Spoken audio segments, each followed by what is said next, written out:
야고보서에서는 끊임없이 믿음이라는 것은 행함을 통해 입증된다고 강조하고 있습니다. 지난 시간에는 혀의 바른 사용을 통해 입증된 믿음에 대해서 살펴보았습니다. 오늘 본문에서는 세상의 악한 지혜와 하늘로부터 오는 이 지혜의 특징을 대조하며 하늘 시민인 성도는 어떤 종류의 지혜를 따라 살 것인지에 대해 자기 성찰을 유도하고 있습니다. 어찌 보면 당연한 것이지만 야고보 사도는 그리스도인들은 악하고 자기중심적인 세상 지혜가 아니라 하나님께로부터 오는 선한 지혜에 근거한 삶을 살아야 함을 교훈합니다.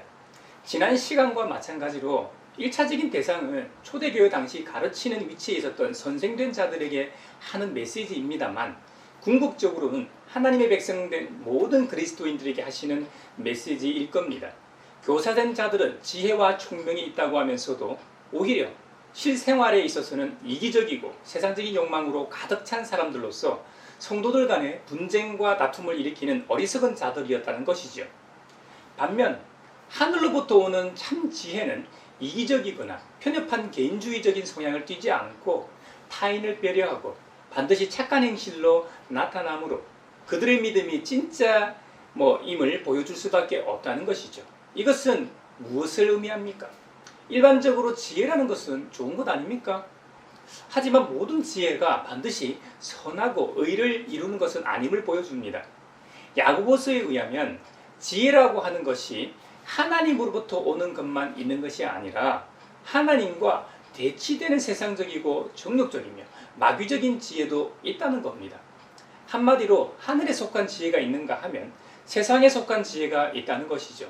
그렇다면 우리가 궁금해하며 알아야 하는 것은 이 바로 하늘로부터 오는 지혜와 세상에 속한 지혜를 어떻게 구별할 수 있는가 하는 문제입니다. 이제 본격적으로 그 지혜를 살펴보겠습니다.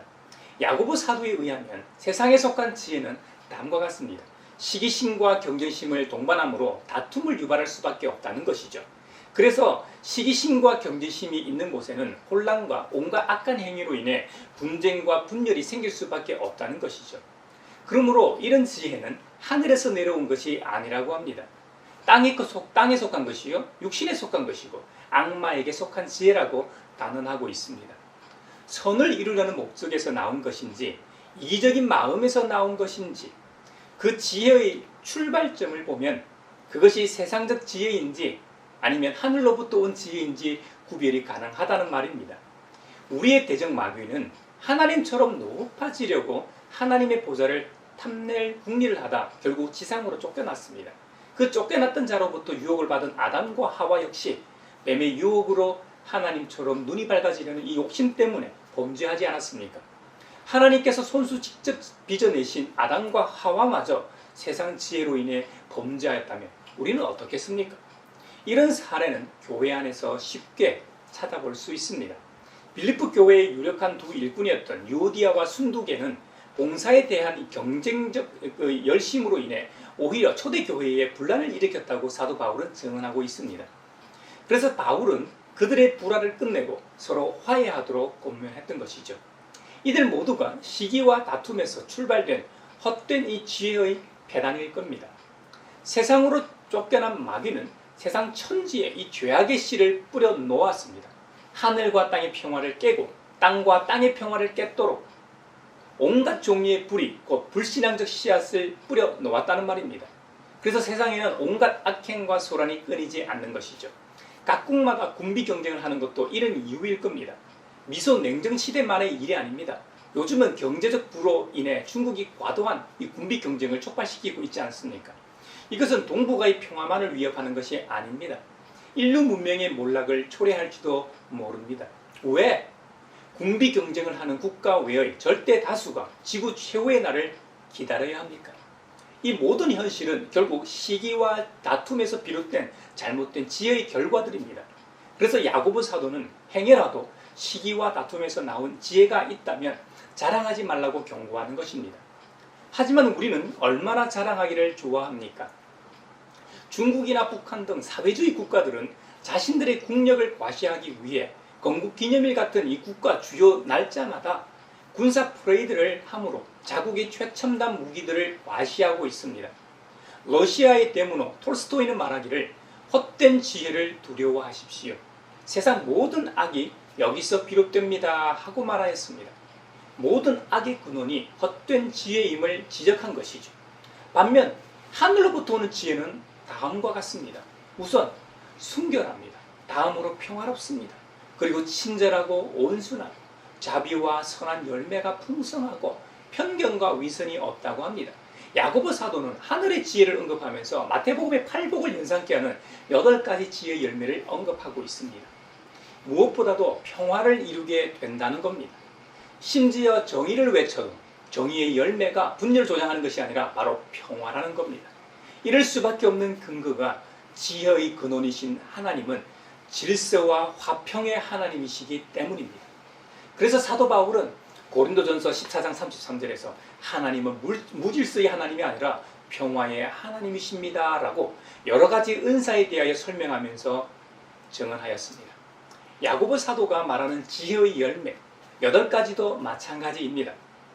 다양한 지혜의 열매가 존재하는 것은 하나님의 나라와 교회를 더 풍성하고 다양하게 하기 위한 것이고, 그 모든 것이 다양성 속에서도 혼란스럽지도 않고 질서를 유지함으로 평화가 존재하게 된다는 겁니다. 그런데 교회 안에서 누가 어디서 병을 고쳤다 하더라 하면 우리의 마음이 혹하지 않습니까? 또 능력과 지혜가 있다고 하면 넉넉히 그것을 따라다니지 않습니까? 또 누가 어떤 은사를 받았더라 하면 부러워하고 시기하기까지 합니다. 이런 점은 많이 배웠다고 해서 예외가 아닙니다. 심지어 저 같은 이 목회자도 마찬가지입니다. 목회자인 저보다 평신도가 더 많은 은사를 가지고 있으면 부러워하고 시기하고 질투할 수 있습니다. 앞서 말했지만 이런 다양한 은사와 지혜의 열매는 교회를 더 다양하고 풍성하게 하기 위한 주님의 은혜의 장치라는 점입니다. 그러므로 성도들이 교회 내에서 신앙생활할 때 다양한 지혜의 열매들을 존중하고 자신이 갖고 있는 은혜의 선물이 최고임을 주장하지 말아야 합니다. 그래야 교회 안에 질서가 있고 서로 화목하고 평화를 유지할 수 있게 됩니다. 무엇보다도 교회 밖 생활에서 우리는 믿지 않는 자들에 대한 존중과 배려심을 잃지 말아야 합니다. 참 지혜인 바로 이 하늘의 지혜를 소유한 우리가 세상에 속한 이들을 위한 배려심이 없다면 말이 되겠습니까? 저와 여러분은 성령의 열매와 하늘로부터 오는 지혜를 소유한 사람으로서 여유를 가져야 합니다. 인내를 가져야 합니다. 그리고 품위를 가져야 합니다. 그런 행실을 통해 세상에 속한 사람들은 살아계신 하나님을 보게 될 테니까 말입니다. 마가복음 9장에 보면 우리 주님께서도 비슷한 말씀을 하셨습니다. 아담의 유전자를 가지고 태어나는 인류는 타락한 자들로서 그들 속에 하나님처럼 높아지려는 씨앗을 가지고 태어난다고 해도 과언이 아닙니다. 어린 아기를 보면 누가 가르쳐 주지도 않았는데 자신만 생각합니다. 물론 갓난 아기 때는 생존을 위한 순수한 본능이 작동합니다. 하지만 점점 커가면서 말귀도 알아듣고 인지 능력이 생긴 뒤에는 어떻습니까? 뭐라고 하면 모르는 척합니다. 그리고 잘못했다는 표현보다 애교로 넘어가려고 합니다. 어떤 아이들은 배려심도 있고 타인도 생각할 줄 압니다. 그럼에도 불구하고 야고보서에서 지적하는 것처럼 세상의 지혜라고 할 수 있는 시기심과 경쟁심을 누가 가르쳐 주지도 않았는데 이미 가지고 있고 행동으로 증명하지 않습니까? 예수님께서는 베드로의 신앙 고백이 있은 직후 예수님께서 이 땅에 오신 목적을 설명하셨습니다. 그것은 이 땅의 영웅 호글들이나 위대한 정복자들처럼 가시적인 왕국을 위한 선포가 아니었습니다. 주님은 이 땅에 죽으러 오셨다는 겁니다. 그것도 그 당시 가장 혐오와 치욕적인 저주의 죽음이 십자가형으로 죽는다는 것이었습니다. 그래서 베드로 사도는 위대한 신앙 고백 직후 주님께 대들면서까지 반대하고 말렸던 것이죠. 예수님께서는 자신의 사명 선언이 한 번으로 부족하셨던지 두 번째로 예고하십니다. 그것이 오늘 본문입니다. 이번에는 주님께서 한적한 곳에서 무리들 없이 제자들만을 가르치시는 시간이었습니다. 이때 예수님께서는 주님이 사람들이 손에 넘어가고 사람들이 그를 죽이고 그가 죽임을 당하고 나서 사흘 후에 살아날 것이라고 그들에게 가르치셨던 것이죠. 이번에는 두 번째 동일한 말씀을 하셔서 그런지 제자들 그 누구도 예수님께 묻기조차 하지 않았다고 성경은 기록합니다. 주님의 두 번째 사명 선언 이후 예수님과 제자 일행은 가버나움으로 이동하였습니다. 근데 이동 중 제자들 가운데 이 다툼이 있었던 모양입니다. 목적지인 이 가버나움 어느 집에 머물 때에 다툰 이유를 주님께서 물으셨습니다. 제자들이 서로 다툰 이유는 다름 아닌 누가 가장 큰 사람이냐? 바로 주님께서 말씀하시는 하늘나라에서는 누가 가장 큰 사람이냐 하는 것으로 서로 다투었다는 겁니다.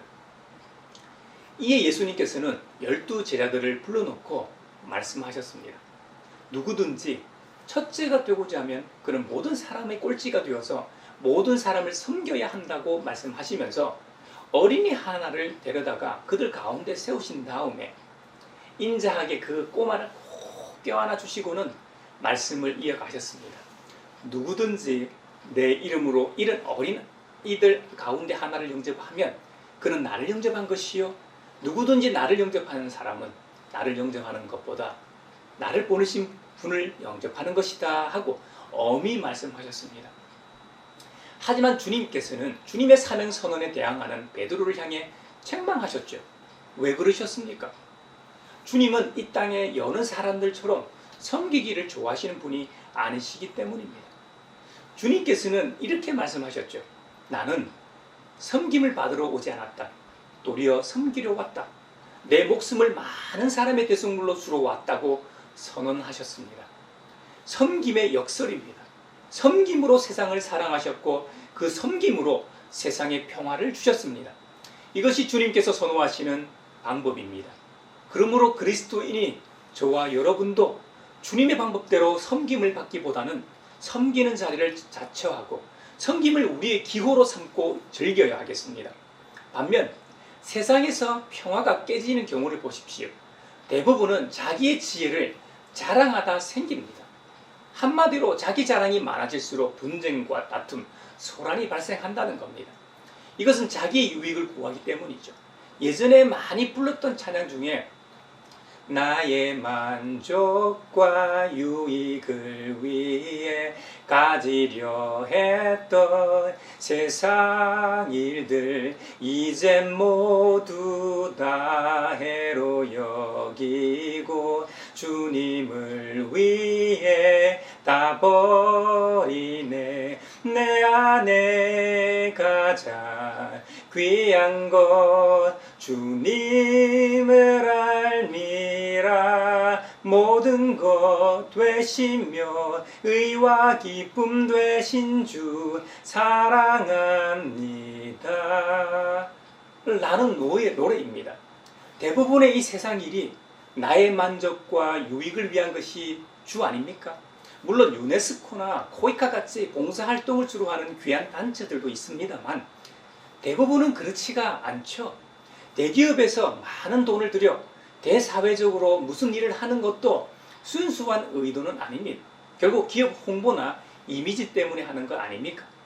우리가 안정적인 생활을 위해 집 마련하는 것도, 안정적인 직장을 구하는 것도, 좋은 조건의 배우자랑 결혼하려는 이유도 다 이런 이유일 겁니다. 하지만 우리가 바로 이 십자가의 주님을 만나고 나면 어떻게 됩니까? 부활의 능력 체험하면서 담대히 주님의 고난에 동참하고 심지어 주님의 죽으신 본을 받아서 그의 생명에 참여하게 됩니다. 이것이 하늘로부터 오는 지혜를 소유한 자들이 품는 생각이요 삶입니다. 북아일랜드에는 개신교도와 로마 가톨릭 교도가 사이에 이 길고 지루한 분쟁이 끊이지 않았다고 합니다. 수십 년의 분쟁 속에서 수천에 이르는 사람이 죽었다고 합니다. 얼마나 그들이 서로 물고 뜯고 싸웠는지 이런 말이 다 생겼다고 합니다. 아일랜드에는 개신교도도 많고 천주교도도 많지만 크리스천은 없다. 참으로 부끄러운 말 아닙니까? 그런데 이곳에 작은 변화가 일어났다고 합니다. 어느 해 이 크리스마스 이브 날 밤이었습니다. 이 시드니 칼라한이라는 감리교 목사가 한 빈미촌으로 들어가기로 했다는 겁니다.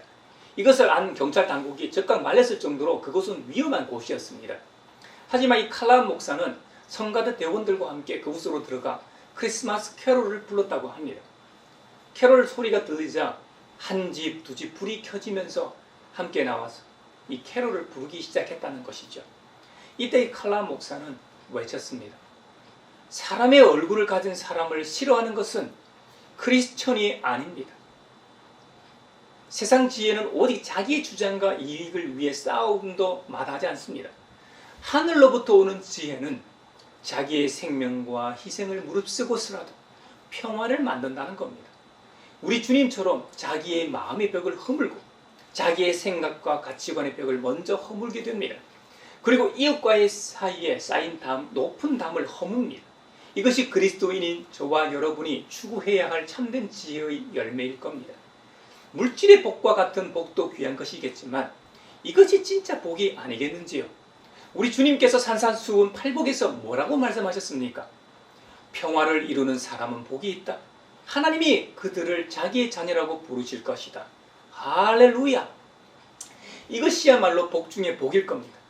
저와 여러분이 참된 평화를 전하러 오신 주님처럼 평화의 메신저가 되길 바랍니다. 그래서 먼저는 우리의 가정이 평화의 집이 되길 바랍니다. 그리고 우리가 출석하며 섬기는 교회가 평화의 전당이 되길 바랍니다. 또 여러분의 직장이 하는 일마다 평화가 깃들길 바랍니다.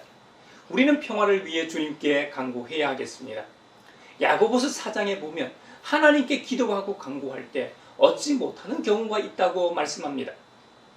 우리 주님은 분명히 주님의 이름으로 간구하기만 하라고 명하셨습니다. 그럼에도 불구하고 얻지 못하는 경우가 있다는 것이죠. 사실 응답 없는 경우도 응답이라고 할 수 있을 겁니다. 우리가 간구하는 것이 우리에게 해로운 것인지 우리가 100% 알 수 없지 않습니까? 우리가 구하는 것은 미래 시점이라 그 시점에 우리가 기도하고 간구한 내용이 이로울지 해로울지 어떻게 알겠습니까?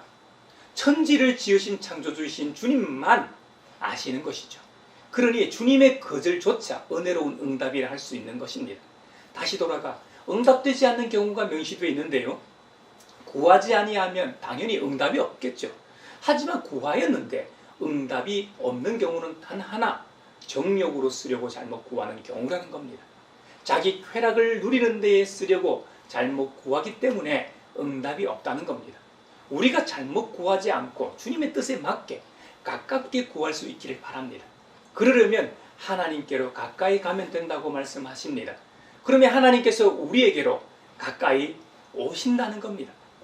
우리의 마음과 자세가 하나님께로 향할 때일 겁니다. 우리가 하나님께로 가까이 가는 방법은 주님의 생명의 말씀이 기록되어 있는 성경을 읽고 또 읽고 마음에 간직하고 그 말씀대로 살려고 노력할 때일 겁니다. 그러면 어느 순간 하늘로부터 오는 지혜가 충만한 상태가 될 겁니다. 어느 순간 주님께서 우리 곁에 와 계신 것을 발견하게 될 겁니다. 그러므로 그리스도인인 저와 여러분도 하나님을 가까이 하는 사람이 되길 바랍니다. 그러기 위해서 주님의 생명의 말씀인 성경을 읽고 또 읽는 성경의 사람, 말씀의 사람이 되길 바랍니다. 그리고 자신의 쾌락과 정욕을 위해 구하는 것이 아니라 하나님의 나라와 그분의 의를 위해 간구하는 저와 여러분이 되길 바랍니다. 그리고 성과 의를 이루지 못하는 거짓 지혜를 경계하고 하나님께 지혜를 구합시다.